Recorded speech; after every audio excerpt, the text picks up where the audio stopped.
नमोस्तु गुरुवर। कुछ लोग कहते हैं कि मृत्यु के बाद आत्मा कहाँ जाती है, स्वर्ग नरक सच में होते हैं या नहीं, पुनर्जन्म होता है या नहीं।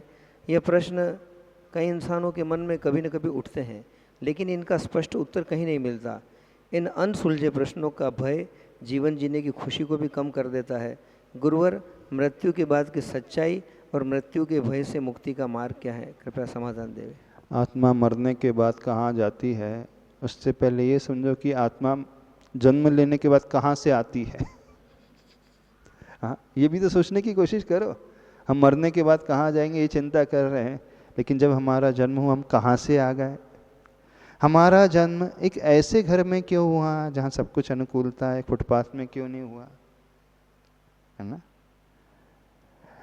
ऐसे बहुत सारे रिसर्च हुए हैं जहाँ पुनर्जन्म की घटनाओं को सिद्ध किया गया है। बहुत सारे रिसर्च हुए हैं।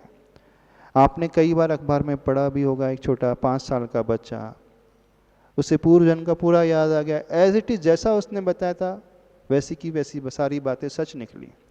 इंडिया के छोटे से गांव में पैदा हुआ, अमेरिका की सारी घटना बता रहा है, अमेरिकन इंग्लिश में बात कर रहा है, गांव में पैदा हुआ, वो भी जो साइंटिफिक लैंग्वेज जो होती है उसमें बात कर रहा है, और पूरी एज इट इज़ बता रहा है कि मैं पूर्व भव में एक बहुत बड़ा साइंटिस्ट था, ऐसे ऐसी जगह था। जो उसने बताया एज इट इज़ वो सही निकली।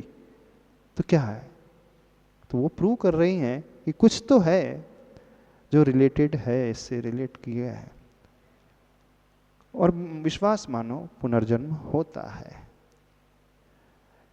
कि बहुत सारे क्षेत्र ऐसे होते हैं जहाँ विश्वास के अनुसार ही हम काम करते हैं। हमने नहीं देखा कि चंद्रमा की दूरी कितनी है, सूर्य की दूरी कितनी है, तारे कितने हैं, फिर भी हमने विश्वास कर लिया कि नहीं कर लिया। अब एक साइंटिस्ट बोलता है ये पेड़ हजारों वर्ष पुराना, ये लैंड इतने वर्ष है, वो कैलकुलेट करते हैं, हम विश्वास कर लेते हैं। हमने पोटेशियम साइनाइड कभी खाया नहीं, फिर भी विश्वास कर लिया कि नहीं। दुनिया में बहुत सारी चीज़ें हैं वो हमें विश्वास के अनुसार ही चलाती हैं। तो एक विश्वास यह भी करो जो ग्रंथों में लिखा है, ऋषि मुनियों ने लिखा है, जिनके भीतर कोई लोभ नहीं, कोई वांछा नहीं, कोई स्वार्थ नहीं, कोई क्रोध नहीं, तो वो झूठ क्यों लिखेंगे। और इस विश्वास से यदि हमारी ज़िंदगी बड़ी अच्छी बनती है तो क्यों ना हम अच्छे से जिए।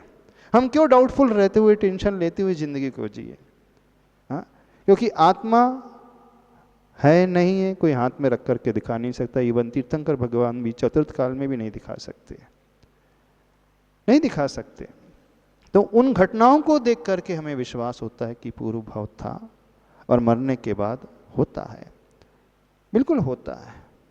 क्योंकि इतने सारे अंतर से क्यों नजर आते हैं, कोई बड़ा है, कोई गरीब है, कोई अमीर है, कोई सुंदर है, कोई काला है, कोई पुरुष है, कोई स्त्री है।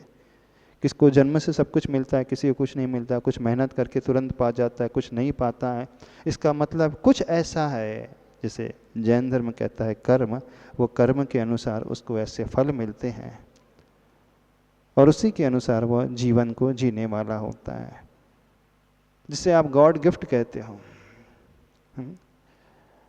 God is nowhere. एक व्यक्ति था, वो कहता था गॉड इज नो वेयर। एक साइंटिस्ट जब उसके ऊपर बीती तो उसने कहा God is now here, God is know where.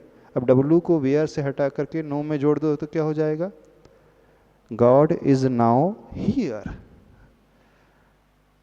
ऐसे नास्तिक लोग भी जब उन पर आपत्ति आती है, हमने उन्हें भी देखा है कि भगवान के पास हाथ जोड़ते हुए जाते हैं, भगवान बचा ले। जो खुद भगवान को डिनाई करते हैं वो भगवान की भक्ति करते हुए पाए जाते हैं।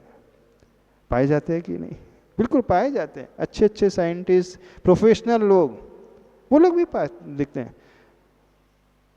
तो कुछ है, बिल्कुल है, और आत्मा होती है। अब कैसे हम सिद्ध करें कि आत्मा होती है कि नहीं।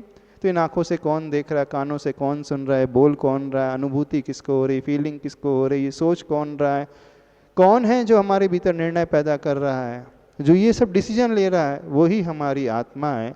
आत्मा उस करंट की भांति होती है जो दिखती नहीं है, लेकिन जो सब कुछ दिखलाती है, तो उस पर हम विश्वास करते हैं।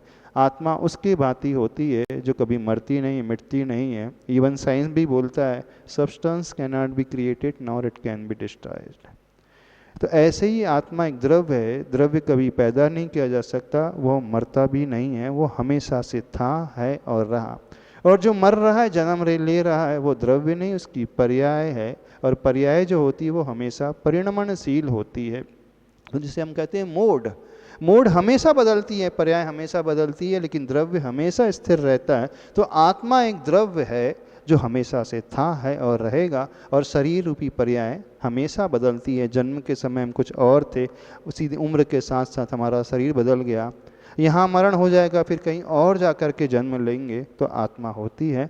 इस थ्योरी में चलेंगे तो बहुत अच्छा है, क्योंकि इसे कोई दिखा नहीं सकता, भगवान भी नहीं दिखा सकते कि आत्मा होती है कि नहीं।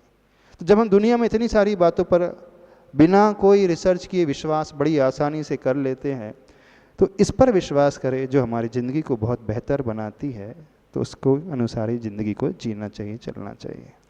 और नहीं है तो एक साइंटिस्ट हुआ है, नाम उसका कुछ रिचर्ड्स ऐसी है, जिसने एक केस स्टडी की 2000 लोगों पर, और उसने प्रूव किया है कि उनका पुनर्जन्म हुआ है। इवन कुछ उसका नाम है, पता ध्यान नहीं आ रहा है, उसको पढ़ लेना, आपको यूट्यूब में मिल जाएगी। जो पुनर्जन्म की उसने घटनाएं बहुत सारी प्रूव करके दी हैं।